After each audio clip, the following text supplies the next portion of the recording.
All right, let's jump right in. We're going to tackle one of those questions in algebra that looks super intimidating at first. How on earth do you divide by an imaginary number? I know, it sounds complicated, but trust me, it's all about one surprisingly simple, clever trick. So, picture this. You're deep into a problem, maybe working through the quadratic formula, and you end up with an answer that has the imaginary number I sitting in the denominator. What do you do now? Because here's the thing, you can't just leave it there, it's against the rules. And here's the big secret.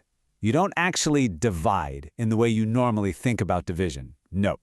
Instead, you use this brilliant little bit of what I like to call mathematical judo. You're going to transform the problem into something way easier to solve. Think of it less like a tough calculation and more like a fun puzzle. Okay, so here's our game plan. First, we'll talk about why we can't just leave I on the bottom. Then, we're going to meet our secret weapon for this puzzle, the complex conjugate. After that, we'll walk through the trick itself, I'll point out some common mistakes to watch out for, and then, and you'll want to stick around for this, we'll see how this all connects to your Wi-Fi. All right, let's kick things off with the problem itself. It's one of those rules of mathematical etiquette, We need our answers in a standard form, and that means no imaginary numbers are allowed to be hanging out in the denominator. And you know what? This idea probably feels a little familiar. Remember way back when your teacher said you can't leave a square root on the bottom of a fraction? Well, that's the exact same idea here. We want our denominators to be nice, clean, real numbers. So how do we fix this messy denominator? Well, we need a special tool. And it's time to introduce the hero of our story, the complex conjugate. This thing is awesome. Okay, now this is the most important part to get right. To find the conjugate, you look at your complex number and you only flip the sign of the imaginary part. That's it. The real part, don't touch it, just leave it exactly as it is. Let's look at a few quick examples. If you have 3 minus 4i, its conjugate is 3 plus 4i. Simple enough, right? But now, pay close attention to this last one. For negative 3 plus 4i, the conjugate is negative 3 minus 4i. See that? That real part, the negative 3, it stayed exactly the same. That's the whole game right there. All right, so we've got this thing called a conjugate. But so what? What makes it so special? Well, this is where the magic happens. When you take any complex number and multiply it by its conjugate, the result is always a real number. Every single time. The imaginary I just, poof, it completely disappears. Those middle terms cancel out, and that pesky I squared turns into a -1, which tidies everything up and leaves you with a simple sum of squares. No more I. And that is the whole trick. Okay, we've met our hero, we know its superpower. Now it's time to put that conjugate to work and actually solve our division problem. This quote really hits the nail on the head. You're not actually dividing, you're just doing some strategic multiplication. What you're really doing is multiplying the fraction by a very fancy form of the number 1, which, as you know, doesn't change its value at all. Let's walk through one together. We've got 2 over 3 plus i. First step, find the conjugate of the bottom. That's 3 minus i. Easy. Step 2, we multiply the top and the bottom by 3 minus i. Now for step 3, we simplify. The numerator becomes 6 minus 2i, and the denominator? We use our magic shortcut. It's just 3 squared plus 1 squared, which is 10. Look at that, a nice real number. Last step, we just reduce, and we're done. No I on the bottom. Okay, not too bad, right? That was a good warm-up. Let's level up just a bit and try one that looks a little scarier, with a complex number on both the top and the bottom.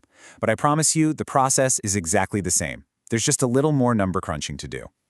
So our problem is 2 minus I divided by 4 plus 2i. First move? You guessed it. The conjugate of the bottom is 4 minus 2i.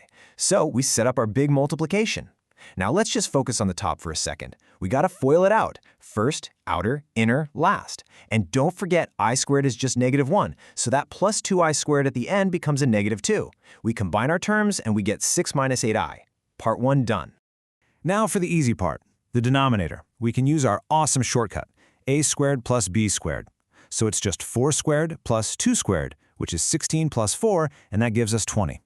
Now we put our two pieces back together, 6 minus 8i all over 20. And for the final touch, we have to write it in that proper a plus bi form. So we split the fraction and reduce each part. Our final answer is 3/10 minus 2/5 I. Okay, so the process itself is pretty solid, but there are a couple of common traps that are super easy to fall into. Let's just shine a quick spotlight on them so you can steer clear. The first big one is making a sign error. I'm going to say it again. You only flip the sign on the imaginary part. The real part stays the same no matter what. The second pitfall is what I call illegal cancellation. When you're simplifying at the end, you have to divide both parts of the numerator by the denominator. You can't just pick and choose one of them. So you might still be thinking, okay, I get how to do it, but why? Is this just some random abstract math rule? And the answer is a big fat no. This skill has some really important applications, both in your math class right now and, believe it or not, in the world all around you. Let's start with right now. If you're in an algebra course, you're going to be using the quadratic formula a lot. And guess what often pops out of it? Complex numbers. Being able to divide and simplify them into that standard a plus bi form is absolutely essential to getting the right answer. It's a non-negotiable skill. But here's where it gets really mind-blowing. This isn't just about passing algebra. This exact same technique is critical in fields like electrical engineering, especially when they're working with signals and antennas. Now, that sounds super technical, I know. But here's the bottom line. To get a strong, clear signal, engineers have to do something called impedance matching. And a key part of that process involves, you guessed it, finding the complex conjugate.